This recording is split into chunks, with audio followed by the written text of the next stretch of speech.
Born in 1929 in a remote village named Edakulam in Thrissur district, our Appapan, Mr. U.O. Kuruvula, grew up in a simple household with his hard-working parents, Mrs. Tandama Ausep and Mr. Ausep Kunyavara, three brothers and a sister. Since childhood, our Appapan had dreamed of becoming a civil engineer. But his father, who was a farmer by profession, did not want him to continue his education and instead wanted his son to help him in farming. However, seeing Appapan's passion to become an engineer, his maternal uncle took him to his house and helped him with his school education. While he went to school during weekdays, Appapan would do part-time job during weekends to save money for his engineering fee. As a result of his hard work and constant efforts, Appapan passed 10th grade with high marks and the school authorities allowed him to work as a tutor in the same school. He worked there for 1 year and earned sufficient money for his engineering admission. He successfully completed civil engineering course from Ramavarma College, Thrissur. His next ambition was to get a job so that he could support his family members' education. In search for a job, he travelled to Coimbatore to visit the municipal engineer's office. I still remember Appapan narrating how amazed he was to see the engineer's quarters, a big bungalow located amidst 1 acre of land surrounded with marvelous garden. The municipal engineer mentioned that the only job vacancy was an overseer post in Siruvani Hill Station to monitor the water supply from Siruvani Dam to Coimbatore city. The location was not preferred by many employees as it was a remote forest area. Appapan readily agreed to this offer and served at Siruvani for about 12 years. While he was working at Siruvani, he also completed the licentiate in civil engineering course. Later, he worked at many other locations in Tamil Nadu as municipal engineer as well as executive engineer at Tamil Nadu Water Supply and Drainage Board.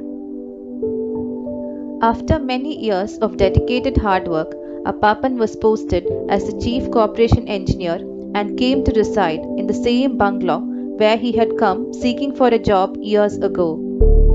Even after retirement, he continued to work as deputy chief engineer at Bharatiyar University, Nilgiris, and as a consultant in WAPCOS. When he was 72, he finally decided to retire from his professional responsibilities. We all remember Appapan as a very strict father and a grandfather, and none of us have any memories of him pampering us. He showed zero tolerance for anyone missing Sunday Mass, being late for family prayers, skipping Sunday catechism classes, fetching low academic marks, etc. Every day, Appapan would wake up at 5 o'clock in the morning for Holy Mass. Whether it be a cold winter day or a rainy day, he would go for the Holy Mass walking. I remember our parish vicar mentioning that Kuruvula Chetan is always the first to come to church 15 minutes prior to the Mass timing.